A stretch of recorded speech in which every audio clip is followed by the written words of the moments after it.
once again, Executive Director, for your input. Let's give him a round of applause for the last time. Our next speaker is Mr. Chris De Beer. He's a CEO for ICFP, our partner in this conference. Can you come forward, Chris?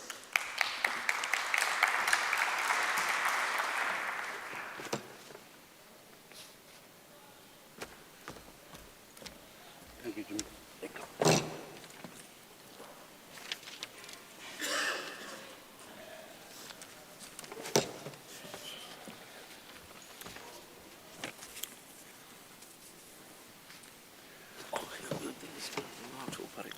Yeah.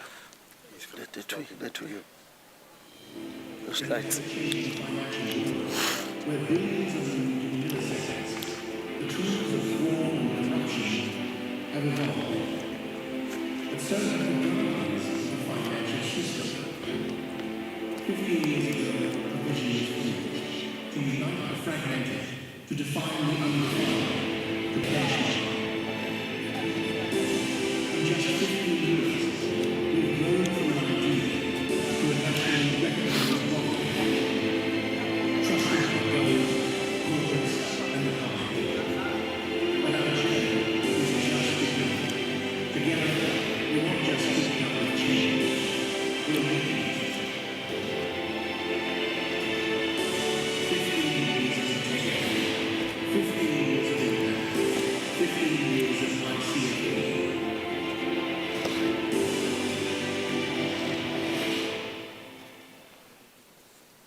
Good morning.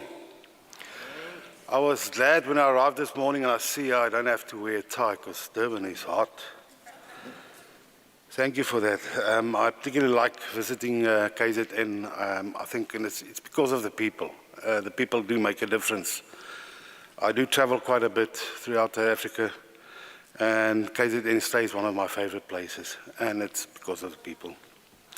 So, Honourable Mayor, distinguished law enforcement officials, esteemed forensic practitioners, and colleagues from eThekwini municipality, thank you for joining us today. A special welcome to the ICP family, and a special welcome to my team. They're here somewhere. Introduce themselves a bit later. They're here to assist you. As the CEO of the Institute of Commercial Forensic Practitioners, I'm proud to co-host this summit during International Fraud Awareness Week. The collaboration represents more than an event. It's a united stand against corruption that threatens our nation's progress. And all of you have seen the last few weeks, ad hoc Parliament, ad hoc committee, as well as Matlanga Commission. Serious allegations made against the leaders of our country. Standing together, that's how we fight this. South Africa faces unprecedented corruption challenges. The cost isn't merely financial. It erodes public trust, undermines service delivery, and robs our communities of essential resources. But today, events like this, demonstrates our collective resolve to fight back. The ICP and the eThekwini municipality partnership proves that when expertise meets commitment, real change becomes possible. Forensic practitioners, municipal officials, and law enforcement working together create a formidable force against fraud. This summit equips us with knowledge, tools, and networks to detect, prevent, and prosecute corruption effectively. Each conversation today, each insight shared, strengthens our defensive line. Together we can resolve integrity to our institutions and hope to our communities. This fight against corruption requires all of us, and it starts here today. So I've got a short presentation. We only got a few minutes, and I just want to share the values of the ICFP with you. So let's look at this team. All of you know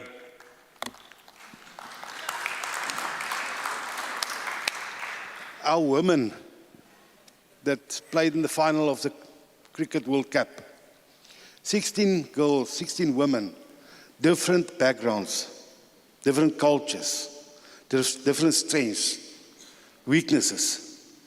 But when they came together as South Africans, look at what they achieved. Amazing.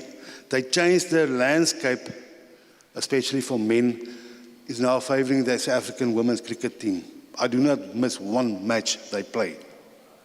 And a lot of money is going to be pumped into women cricket because of what they achieved.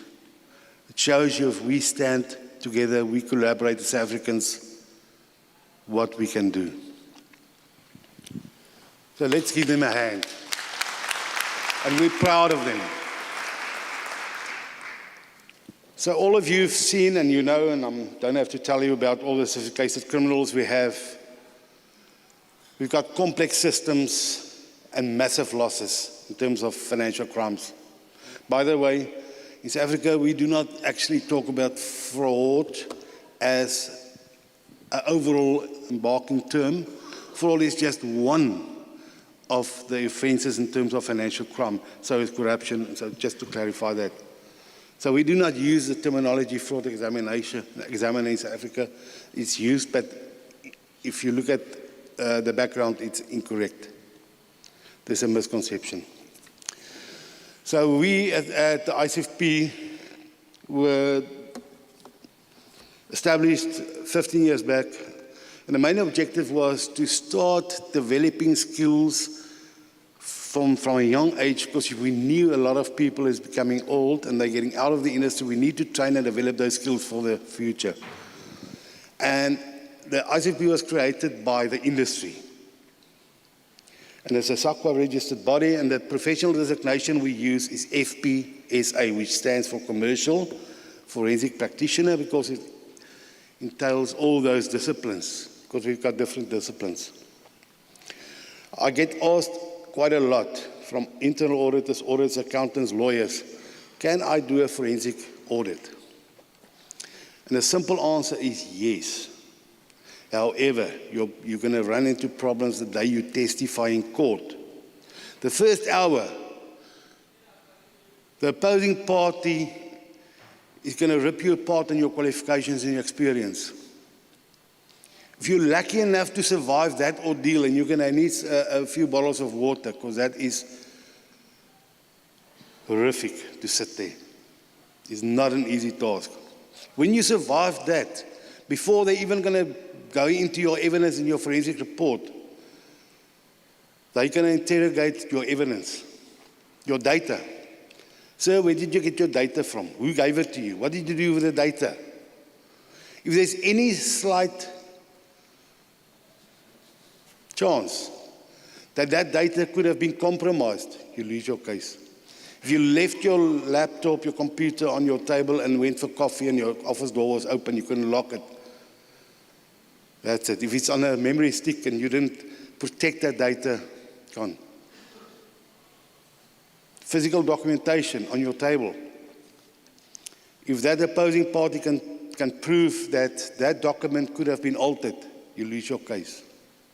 And that's why internal auditors, accountants, auditors, lawyers cannot just do a forensic audit. Forensic accountants, forensic lawyers, investigators, and digital forensic specialists are trained additional to a normal degree. You do a BCom, you might do a LRB, but there's additional training that you do. And there's just a few universities in South Africa that offer that training. So it's Northeast University, it's got the undergrad, the postgrad, and they do our board exam as well for those people who left matric and wants to enter the industry. Then we've got UNISA, the postgrad, in NKF 8 level, in forensic auditing, and then University of Pretoria has got a nice system, a short course learning program with credits that you can do your postgrad. And they've also got the MPhil. And Ponsa will speak to you a bit later. She did the MPhil a few years back. It's only a few people in South Africa that can complete that MPhil. I'm very happy that UKZN is here, because we need to engage with them, because they've got a very good program. And I've looked at the outcomes of those courses. They've got a very good program, I can assure you that. But we need to align that program with what business requirements need, the ICFP needs. Then the people in the UKZN can benefit. So I'm very glad that you're here. So in terms of skills, let's take a look at your body of knowledge that you as a forensic practitioner need. Effective communication, verbal and written. Internal audit report is not the same as a forensic report.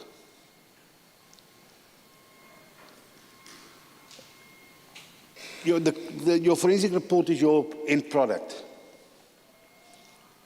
Person that manufactures a product and sells you that product is the end product. Our end product is a forensic report. There are certain standards and requirements that he has to comply with. Obviously, a person of high value, ethical values and fit and proper is one of the keystones of what we require in terms of membership. And I think most of the public sector and private sector organizations are also looking for that type of attributes from a person. Professional behavior, obviously, and then manage diversity.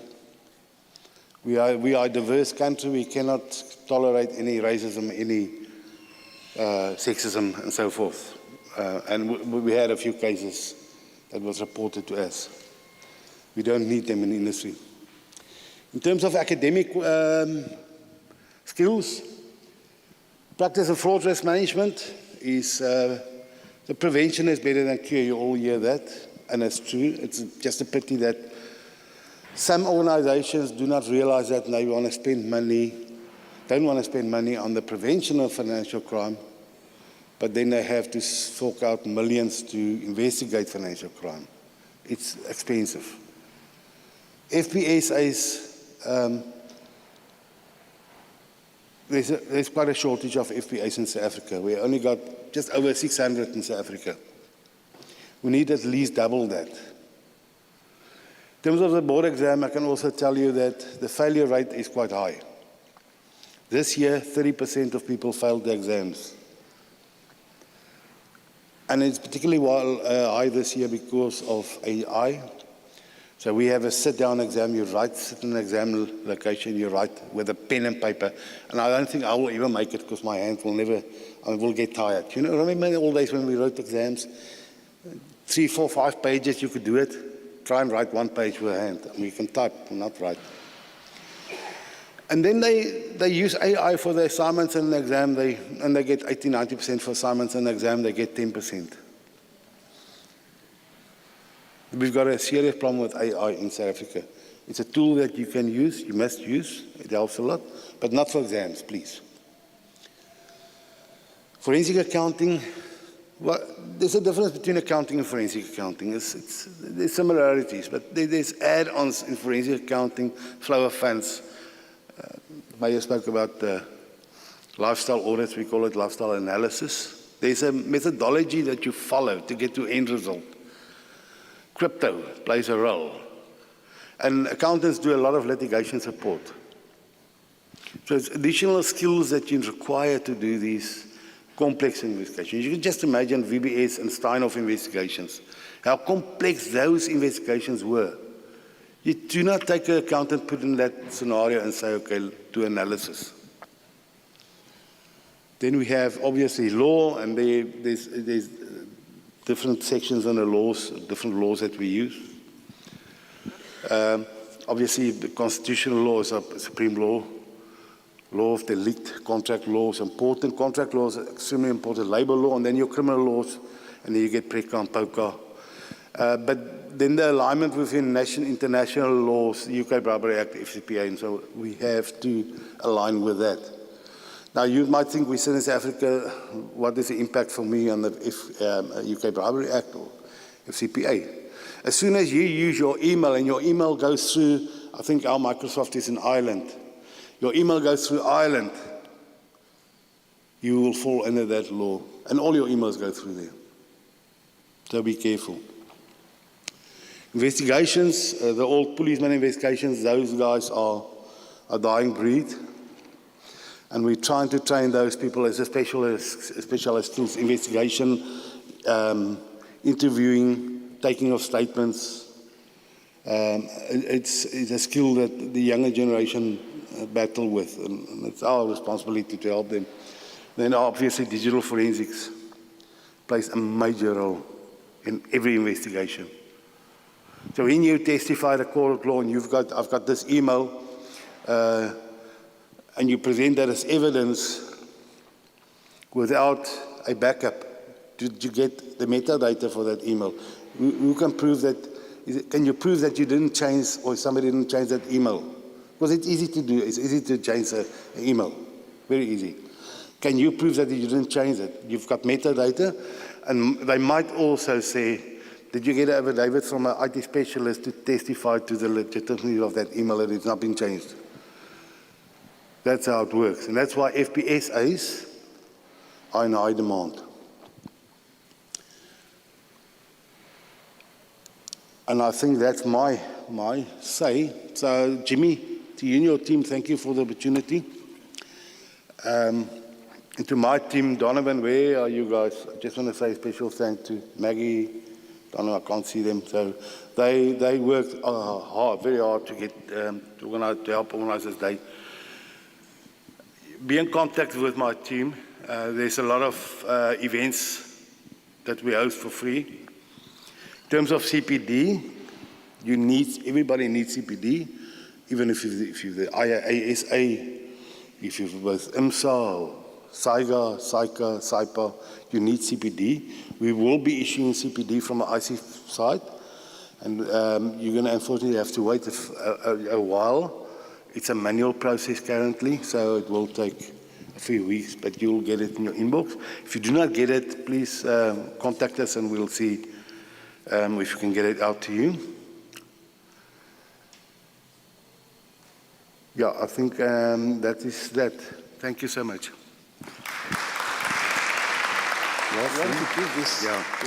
Yeah, sorry, there's something special. There's a 250 Rand take-a-lot voucher that I want to dish out. And I'm going to ask a question. The first one to raise a hand and give the correct answer can get this. And my team may not enter. Maggie, Aletta, Ponsu. So what is the Supreme Court law of the country? Supreme law of South Africa. That guy was first.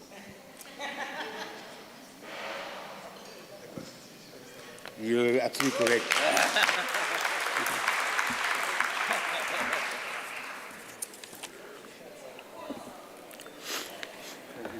Thank you very much. You want me anything to do? If you need help, anything, Okay. let me know. Okay, we'll do. No, thank you very much, CEO, Mr. Tepe, with that input. I like the fact that your organization, as a prerequisite, you need to have achieved certain level of academic qualification, and to become a member is an addition. It's not that if I get your membership, it equates to your membership becoming an academic qualification. I like that idea. I think it's progressive. It's important that we encourage people to get that academic exposure, 3-year qualification, and then you can join. No, thank you very much for that input, because we have a tight program. In terms of the program, the next speaker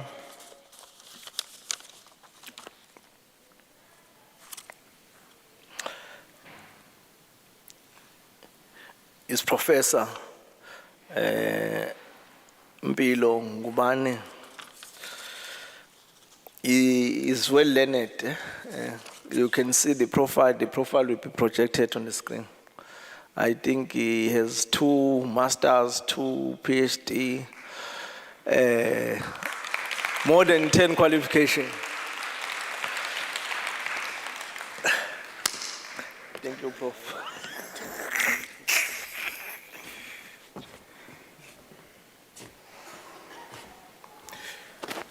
Program Director, thank you very much and good morning to you.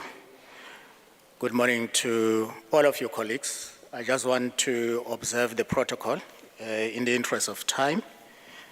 Can I put a disclaimer right up front that I will be speaking as a professional in local government and also as a participant and a member of a professional body in local government, which is called Institute of Local Government Management. And the reason why I'm wearing that cap today is because some of you may recall that we were unfortunately appointed by the Minister of Public Service and Administration to develop the framework on professionalization of the public sector. We do have that responsibility to share that framework with the broader professionals in the local government space. So my presentation will be taking that angle, and I'm sure all of you are aware that local government is seen as one of the most corrupt spheres of government. I don't want to defend local government, but of course, if you read newspapers, for example, you'll find that we seem to be having a challenge of corruption in local government, and its number one challenge, which has overtaken service delivery. So that's how bad it is. It has overtaken service delivery. But also what is bad about it is that it's depriving of communities of their resources. It's not only overtaking service delivery, but it's also taking from service delivery, which is unfortunate. And again, we have a situation in the country where we have lost public trust. And you see, some years ago, some of us who are working in local government will even be scared to wear a T-shirt written eThekwini municipality in public, because people would look at you and say, these are the corrupt people of the city, the way it was before. And even people, you might have seen in the last elections that people don't want to vote anymore. And one of the things they're citing about not voting is because of corruption, especially in the public sector. But what are the causes of this? What contributes to this? We have weak institutional capacity when it comes to dealing with fraud and corruption as municipalities. And maybe the reason is because some of us are involved in these things. Therefore, if you were to say the tone must come from the top, if the top is rotten, if the top is corrupt, which tone are we expecting from the top? Unethical leadership, both at a political and administrative level. If our leaders are unethical, and remember the young ones are looking up to them, to drive a flashy car is a good thing for a young one. And if he sees that you are only getting it through proceeds of crime, through proceeds of fraud and corruption, he's likely to do it as well, because it's a flashy lifestyle to him. The mayor spoke about political interference. There was a time when there was a debate as whether it's politicians who are more corrupt than officials. I don't want to tell you what I think, but I think one of the other, of the two, is more corrupt than the other. Yeah, but there's a problem there. The mayor was correct. Many of the corrupt officials will pay or bribe politicians in order for them to protect them. And they can protect them.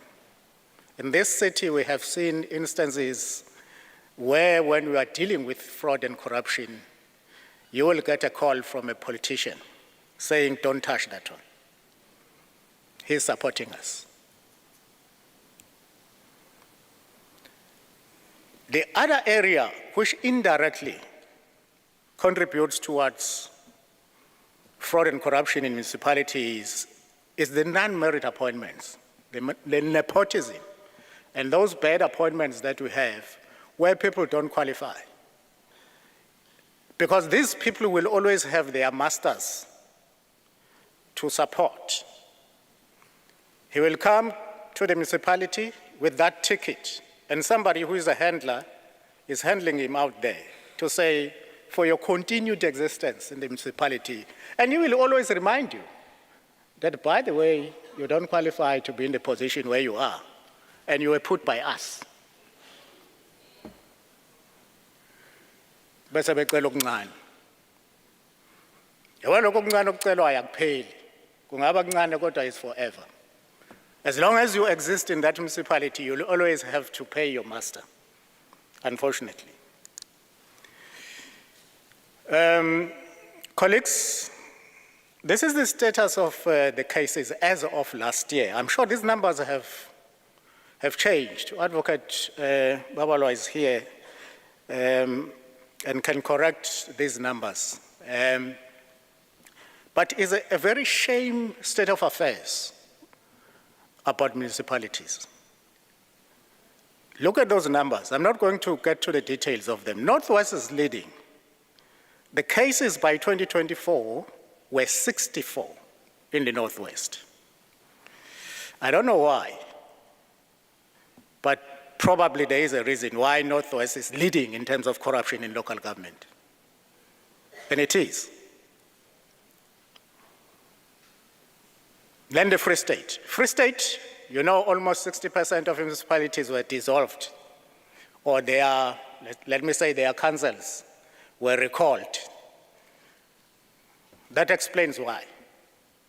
So there is leadership failure there, there is governance failure there, and the numbers are testifying to that. Then Eastern Cape. KZN, not that bad, given the highest number of municipalities as well. But if you look at the second column, it tells you about the cases in the court roll. In other words, out of those cases, you see the numbers are getting smaller. That's my worry. These cases are not going to courts. Why?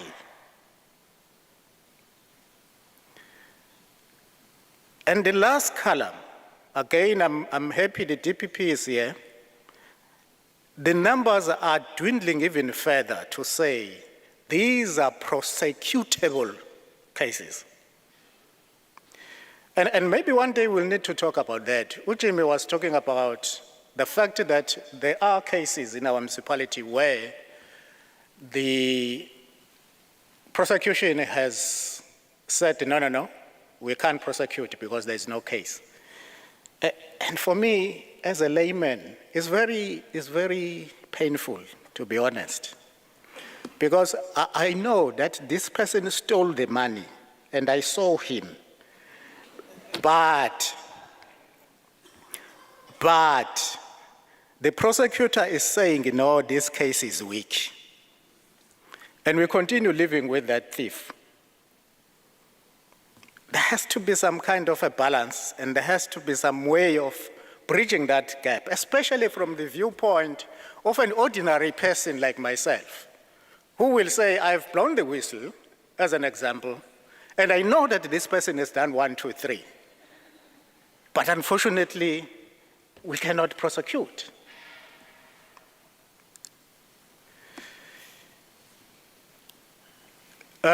Chris was talking about how you can professionalize this space. And obviously, we have been given that responsibility to lead the team that is going to ensure the implementation of the framework across all 3 levels of government. But to note that if you talk about professionalization, it is transformation. You are actually transforming the minds of the public servants. And you are moving them towards a position of integrity and accountability. And along the way, you will have to ensure that their behavior is ethical at all times. You know, I always make this example about Madlanga Commission, that how I can summate it or summarize it is that Madlanga Commission is about acts of omission. Acts of omission. So we have many legal people here, they will know that term. It simply refers to a situation where a person who is obliged legally and ethically to do something failed to do it. That's what is happening in Madlanga. A certain person should have stopped something, but that person looked away and said, no, I'm not going to stop it, it will continue. Because it favors somebody somewhere. If we had men and women who could stand for the truth and say, no, this is not going to happen under my nose. This is not going to happen under my leadership. We will not have the Madlanga Commission. That is 60 million rand gone. And you know, before that we had the Zondo Commission, 1 billion rand. And my indirect calculation of everything there is that it could be up to 3 billion rand, the Zondo Commission. For how long are we going to pay for acts of omission? Especially from us as public servants. The professionalization framework has 5 pillars, but I have just decided to pick on 3 for the relevance in this conference. I have already spoken about the problem at the recruitment stage. This is a pillar of the framework because it says in local government we have porous recruitment and selection process. Porous. Yabona kufana nalama border ethu. Kungena nombani lapha. Kungena noma yini in our recruitment and selection. And you expect those people to be then professional. We have people in local government who have guts to employ uMashonisa as a finance manager. Mashonisa.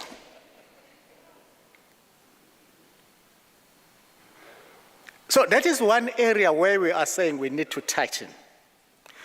And you'll see later on. For example, we are saying here, let's have integrity tests being written. All senior managers write integrity tests, and you must fail the integrity test. You must have a lifestyle audit. That's part of the recruitment and selection process. We also are talking about CPD. We all know that one. And Chris was here, was talking about that.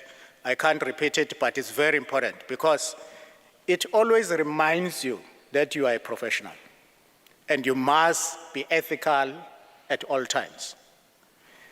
Performance management, I will talk about this later, but in the performance of your duties, you are not just looking at targets, but you are also doing your work ethically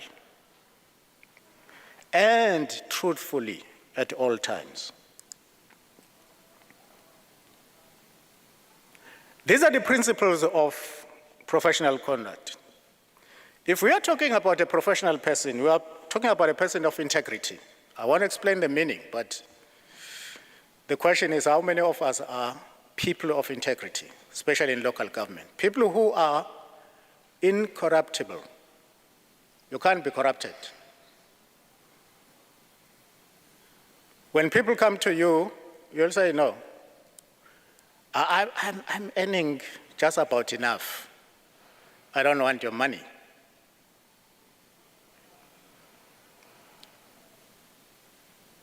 Stewardship, that is very important to understand as well. Where you are able to use the resources of the municipality sparingly, and the money that you are using there should be used in such a way that you would do the same if that was your money. You'll buy the pen because there's a need of buying a pen, not because there's a budget to buy the pen.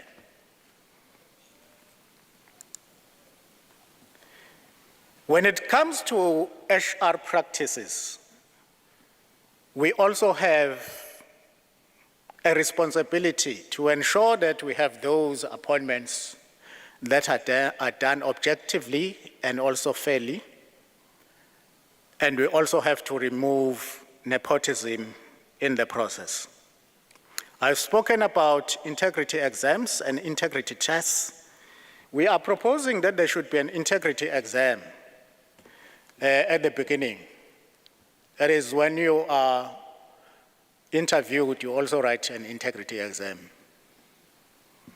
An integrity exam is just checking how truthful and how honest you are.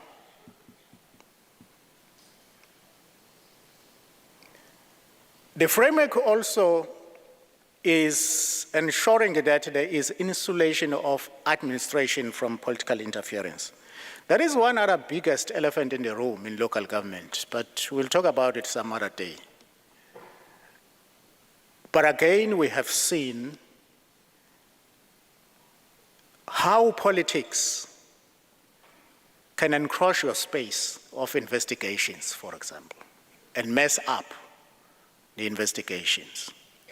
HR has to ensure staff rotation as well. I like this slide because it tells you about the red flags. How do you see a person who is involved in corruption, in fraud and corruption? These are just simple red flags, Margaret. If it happens that you are part of the list, please exonerate me. That was not my intention. But amongst many things, this is how you could see that someone is involved. You know, in a municipality, for example, we have meetings, executives are having meetings. One thing, you know, people think we are stupid. Especially when people are involved in fraud and corruption. They'll think everybody else is stupid. Bona basile nje, ngoba badlala imali abayidlayo. You will hear an executive in a meeting, umuzwe nje ukuthi hayi lo, wase defend ama service provider kangaka lo. La sonke si defend umasipala we are against ama service provider afaka ama invoice engasebenzanga, si serious. But khona nje uzofika athi hayi but this service provider is struggling. They can't even pay salaries now because we have not paid them. Akaboni nanokuthi useyayiceba.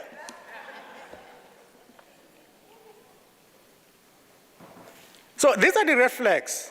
The mayor spoke about this. You look at the taste, living beyond the means. I was once a municipal manager, in fact twice, but in one municipality, where is a small municipality, where I was just driving a buggy to the municipality. I had a Mercedes, and for about 8 years, they never saw that Mercedes at work.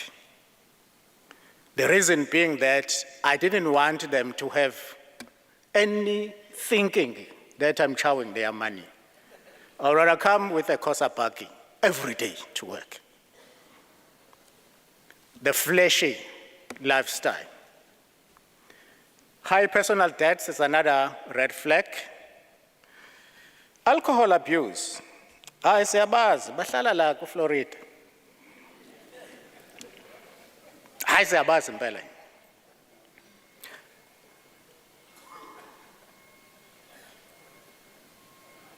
I'm not too sure about extramarital affairs. You know,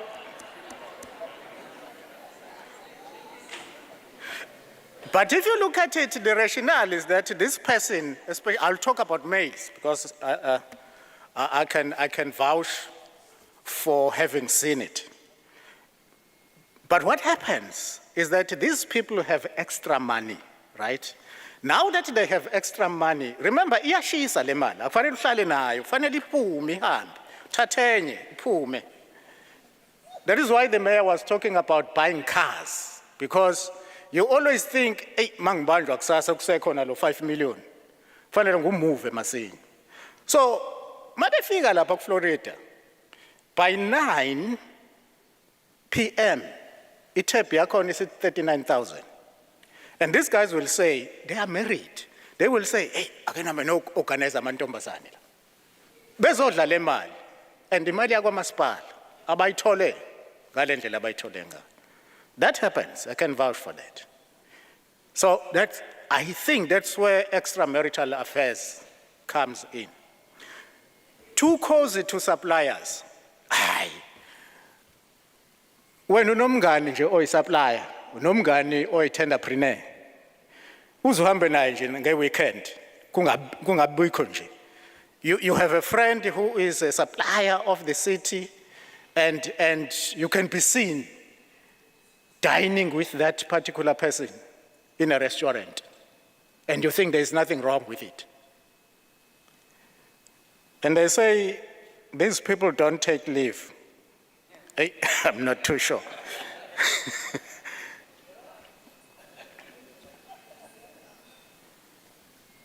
These are some of the frameworks that we need to have in our institutions. The code of conduct for councillors and officials, they are there. But what is lacking is implementation. We have compulsory training, and these guys, Jimmy, they remind us almost every day. You see this one is almost at the back of all the buses of the municipality to remind us about this. And also we have spoken about lifestyle audits. Now lifestyle audits, as I indicated, are going to be compulsory. Tone at the top, and also the culture. I have, for example, argued that there are things that we are taking lightly about the culture. You will think because you are an executive, it's right for you to come to work at 9 a.m. Our municipality, the first shift is at 7:30, right? So we should be relatively coming at 8, all of us. But then you started that habit of saying, because you are a boss, you come at 9 or 9:30 or 10. The young ones are looking up to you, and that culture is going to replicate itself. Bazokucuthela nje bayazi ufika ngo-9 bafike ngo-9:30. Baqhubeke bafike ngo-9:15. And in the process they have stolen about 1.5 hours of your employer's time.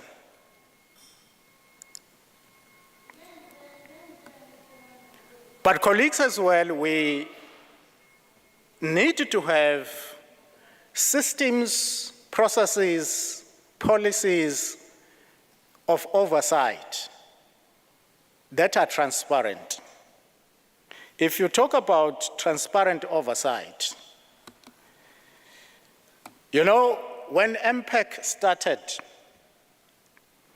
there was a strict regulation that said MPEC, just like in Parliament, must be chaired by a councillor from the opposition.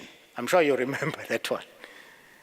It was for a simple reason, that in terms of accountability, you can't have a leading political party also checking on accountability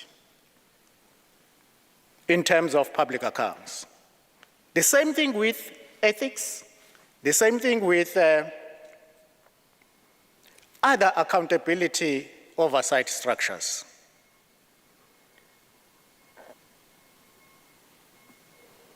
Because we want those structures to be independent.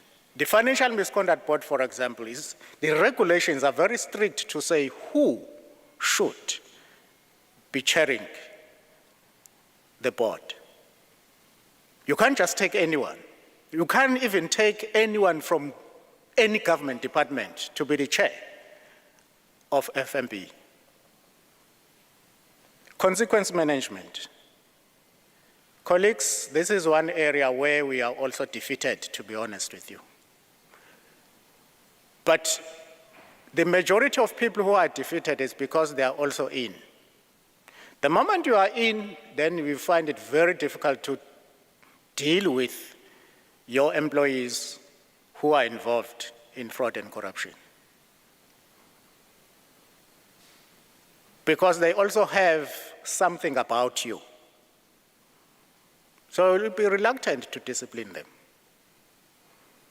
Whistleblowing and the reporting mechanisms.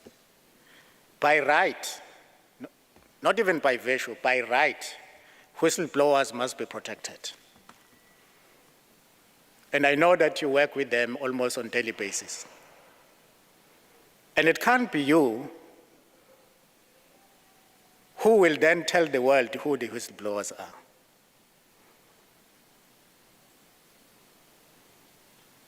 And I'm not blaming you, but I'm just saying, for example, where do you think information about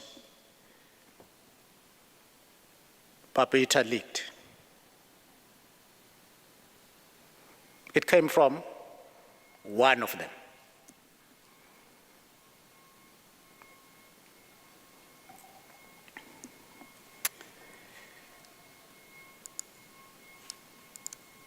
And let me also talk about integrity in investigations. I know almost 99% of you are clean. But I can tell you for free that there are some of you as investigators who are not clean. And I have a license to talk about that because it borders on professionalization. And I have experienced these things personally. I have been investigated 6 times without finding anything. And I even told those investigators that I know who your handler is. One day I will tell you who sent you to do this investigation. And you know what my sin is? My sin is that I'm an advisor to the city manager. And they believe that I advise the city manager to fire people. Which means, in their eyes, they think the city manager is a caricature. He can't even think on his own. But the people who are not happy there and are saying, that Ngubane is a showstopper, he's stopping our things. Then they will start fabricating those investigations. And unfortunately, the unscrupulous investigators, that's how I call them, will fall for it. We have heard that there are also bribes involved. And that flies in the face of professionalization, colleagues. If we have confidence in you as an investigator, that you are going to crack this, and you are the first one to accept the bribes and kill the investigation, Ngiyengiza ngithi mina labo bantu hayi izulu ngeke balibone impela. Yofika lapha ezulwini kuthiwa ake uinvestigate usathane. Cabanga usathane unamacala amangakanani. And lastly, colleagues, we also have the responsibility to our communities, accountability. You know, there are people who blatantly do corruption in front of the public, in front of the community, and they flaunt these things in front of the community. And it's not wrong for the community to say, you know that Range Rover, you know that X5 is our money, because it's their money. It's their money. So when it comes to the communities, my challenge to you will be, how can we empower communities so that they are able to hold us accountable? Whenever we do these wrong things, they must report. And they can even confront you. If they see a person who is a clerk driving an X5, the community must be able to confront that clerk. Where do you get the money from to drive this car? Colleagues, on that note, thank you very much, Program Director. Thank you.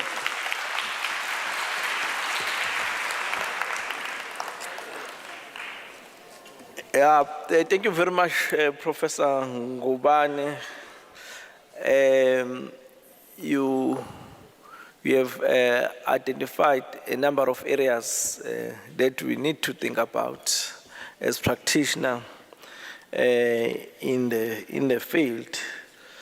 But I will ask my investigators to visit you, my senior investigators, because you are saying you know some of the people that are corrupt within the municipality.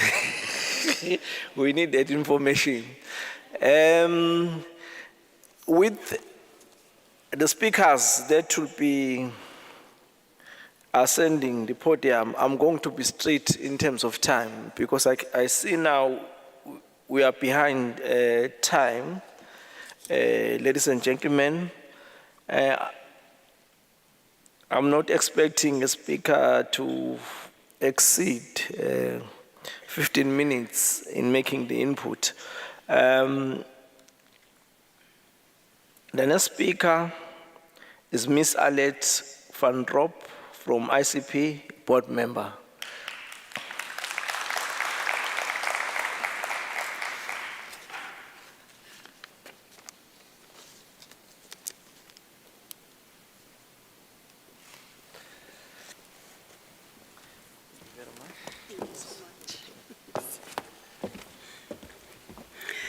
Good morning, ladies and gentlemen, and in the interest of time, as you've just heard, we'll observe all protocol. Thank you so much for the privilege today to be able to present to you. I'm just hoping our presentation will come up in the interim. But, you know, listening to Prof. Mpilo, this is such an important subject, and especially around forensic investigators within the public sector. You've also heard my colleague Chris this morning talking about the ICFP, and I would really like to bring together professionalization, specifically forensics, and the ICFP.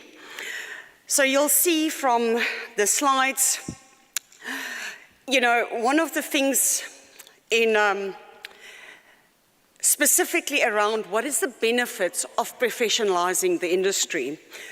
And I think a lot of these support what Professor Mpilo said earlier on, like, you know, enhancing integrity and trust in the public sector. You know, it combats financial crime. That is the second one on this list. And I found it really interesting to say, you know, it just shows you how important it is that forensic investigations or financial crime investigators, especially in the public sector, is up to this task.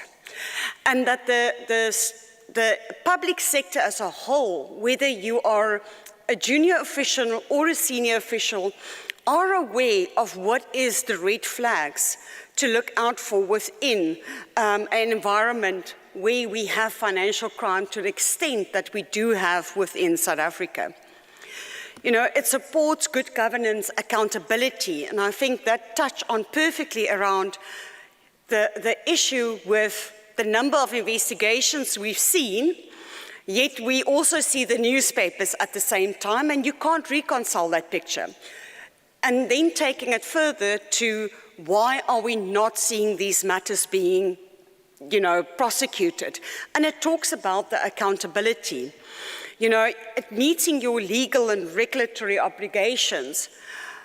People are entrusted within the public sector, and they have legal obligations to actually prosecute or making sure that accountability takes place. What is, for me, coming from an ex-Auditor General environment, you know, I recently left the Auditor General after a number of years heading up the Investigations Business Unit. And one of the key areas that we focused on during that time is specifically looking at how is investigations performed at municipalities, especially during the MFMA period. You know, looking at both local municipalities, your metros, and I was alarmed at seeing some of these investigation reports and the challenges that it actually brought forward for the municipalities in terms of taking accountability and then ultimately being able to prosecute those matters successfully. And I gave a few examples here of what I observed during this time. And I think the first thing for me that was really alarming is the number of investigation procedures that did not address the allegations. And you sit back and you wonder, was this intentionally because of somebody's integrity?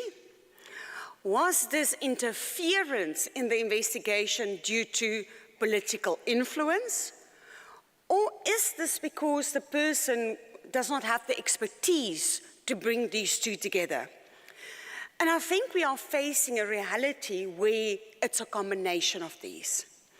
You know, for you to be able to conduct investigations successfully, you need to make sure that your team and the procedures that they perform, the scope of the investigation, actually address these matters. A simple example, you know, that I typically use was looking at an investigation report where the allegations were but senior officials are receiving payments over and above their salaries. And when I looked at the investigation procedures and the evidence that was accumulated, what the investigators did was basically obtained pay slips of these officials. Pay slips. I'm honest with you, they accumulated pay slips because the allegation read, but they received payments as part of, you know, over and above. Clearly somebody missed the over and above. You know, and it was such a simple example, but I was really, it's been sticking with me all this time. And the alarming part is that was not an isolated instance. It was not an isolated instance seeing what the allegations was versus what was performed. And then you get to the reports, and I want to emphasize also the importance of appointing a service provider to assist you with those investigations. Because a number of these investigation reports that I reviewed during this time, you know, was specifically silent on the losses that was, or how the losses was calculated. So they will tell you the municipality or the metro suffered a loss of 3 million, but you have no context around how was that calculated? What tender was involved? You know, what payments made up that loss? So how do you actually want to take this matter then to court and present that with evidence that that was the loss that was suffered due to the service provider? It was also silent on the staff members implicated in the matter and those that were responsible for overseeing those specific staff members. Again, it comes back to how do you then implement accountability? How do you institute disciplinary proceedings? How do you take this matter to get it onto the NPA that they can actually, both from the DPCI side investigate the unknown person in the report and then prosecute them? And you'll see, there is various examples of how these investigations that were performed did not meet a certain level of criteria in order to actually call it a successful investigation. So that leads you to also question the people that instructed these investigation reports or these investigations to be performed. Sitting back, what mind was applied? Did the people actually have the skills to oversee the report that they received from a service provider? How did they not ask these questions from the service provider and told them to go back, since they paid good public money for that report, and tell them to actually address these matters? And I think that is where we ultimately find a big part of some of the challenge we are facing with actually, enhancing the public trust within the municipalities and local government, and also getting these matters through to an actual court case and a positive prosecution. And I want to bring in, this is where the ICFP really plays a big role. Chris spoke about the ICFP earlier on, but I would like to bring your attention to what is the value proposition for the ICFP. And you would have seen it talks about professionals that already has a qualified degree or multiple degrees in some instances with like really clever person like the profession. But it specifically looks at ICFP members. Firstly, making sure that they are professionalized within the industry so that they can ensure they scope investigations correctly and they can identify these gaps within investigation reports. That we specifically partner with strategic partners, and if you haven't picked it up, I'm actually part of a board member of the ICFP. And for me, it's one of the greatest privileges that we can serve a community of investigators, especially in the public service, to bring about change within how these investigations are performed and ultimately concluded. But our strategic partnerships also, give us a platform to collaborate with strategic partners, both the SIU, the NPA, and also then looking at how do we upskill them, as well as what are some of the learnings we can take from them and give to the rest of our members within the ICFP. As a regulator, those investigators that does not conduct themselves with integrity, if they are a member of the ICFP and we receive a complaint about them in terms of their conduct, we specifically perform an investigation and a review of those allegations to make sure that we have members that act ethically. The one thing we cannot have is where the public start second-guessing somebody that is an ICFP member. So we also make sure that we keep trust in our own memberships and the members that we represent. It's liaising with tertiary institutions making sure that the courses, the diplomas, the degrees that they provide, which we've accredited, actually meet the standards, that those investigators know how to scope an investigation, you know, what to look out for in terms of performing the investigation and staying up to date. You know, I almost said my age, but, you know, when I was younger, you know, the concept of having a computer at home and a cell phone was, I did not even imagine it, to be quite honest with you. I remember the day we got a TV, and I thought it was like the best thing ever. But these days, our forensic investigators face the environment where cybersecurity, data integrity is almost pivotal in every single investigation you perform. Surely we need to be upskilled in that. It's not something we grew up with. It's not something you just have as a second nature.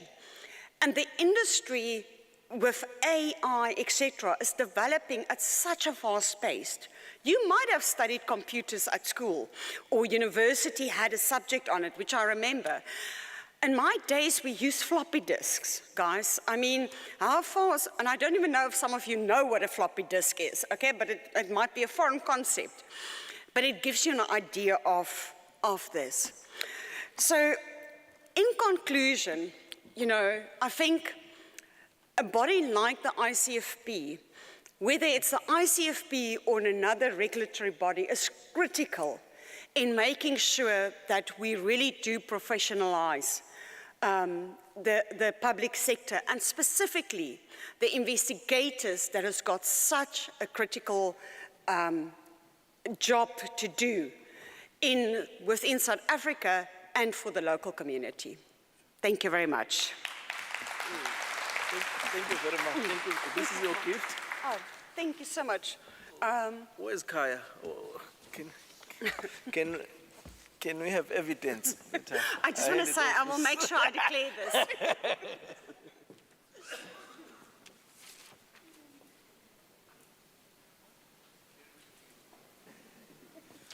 No. Thank you very much. Thank you very much for that input. From now henceforth, we will have more engagement with ICFP to exchange ideas, you know, to learn from them. Surely they will learn something from us. We are looking forward to having mutual beneficial relationship in the long run. Thank you very much for that input. The issues that we have touched based on are the issues that speak direct to our practice, the quality of the reports that we produce. If the reports does not meet the minimum criteria of taking the matter forward, really, is good, as we have not started with the forensic investigation. You know, the basic elements that are supposed to be there in the report, what is a complaint about, the scope of the investigation, the procedure, the kind of evidence that you need to gather in order to prove or disapprove the allegation is important, because it informs your findings and the recommendation that must stand the test, you know, in an independent tribunal. Yeah, I can understand where the NPA is coming from, you know, some of the matters that we say are forensic report. They have got a particular standard, you know, in terms of the evidence that they require. You know, if we are not meeting that criteria and the standard, they can't prosecute. You know, they are good as the forensic investigation that we conduct as practitioners. So, at every level, from the disciplinary level, if you intend to institute the civil recovery, against parties, you need evidence. It's important that we produce a report that would be complete, covering all the, the elements of constituting the good report. The next speaker, can you give the next speaker, before we give the next speaker the round of applause, may I request that we give Aletta van Rope a round of applause once more. I don't know if Advocate Vimbani is here. I have not seen her. How? Our next speaker is Advocate Vimbani. She will cover identifying fraud risk to various sectors. She's a Deputy National Director of Public Prosecution. She's coming from the DPP office. She is a head of here in a regional head of the NPA. Give a round of applause.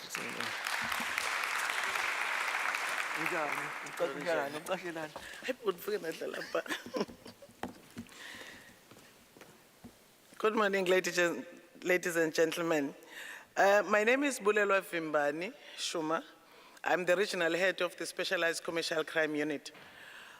Professor, most, if not all, most, about 99% of your cases are sitting with us. I've been sitting there, fortunately, from the beginning, and I've managed to listen to all the esteemed speakers. And for some reason, Mr. Ngobo, I wanted to just stand up and say, Eletu, meaning that I concur with everything that has been said by the speakers that have spoken before me. There's nothing new, colleagues, that I'm going to say that you do not know. And I was sitting yesterday pondering on what I'm going to speak about today, and I just wanted, I just thought that, you know what, it's very difficult to preach to the converted. I would really be interested in dealing more with the colleagues that are actually committing the offenses than speaking to people that know exactly what we are all about. Yes, I agree that with what Mr. Ngobo has just alluded to, the fact that as the prosecution authority or as prosecutors, the threshold that we have to meet when matters are taken to court is very high, because you have to prove your case beyond any reasonable doubt, which means you have to have concrete evidence to prove your case. And before matters were taken simply because there was a prima facie case, and in the event that you lose, then there's malicious prosecution and there's civil litigation. So I'm happy that we've got topics about professionalization of the institutions and the involvement of groups like ICFP,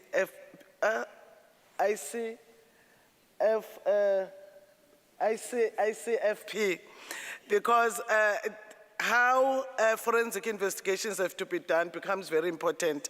And in the matters that you are dealing with, we actually are relying a lot on forensic investigations. And when they are bad, then our case is bad. I can agree on that. Especially if you will also have an issue with witnesses coming forward to testify.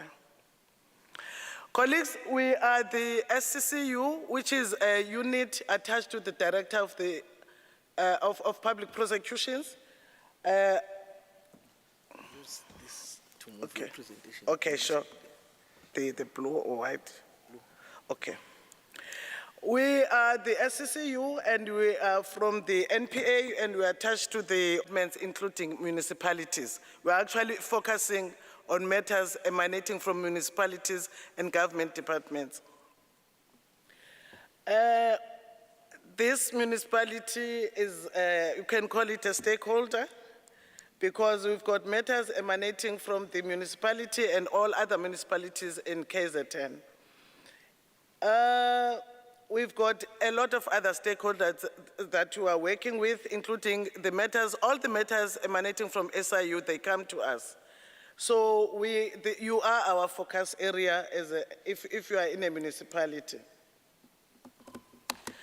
The topic, coming to the topic, or before I come to the topic that I was asked to deal with today, I just remembered, because I wanted to demonstrate how we fit in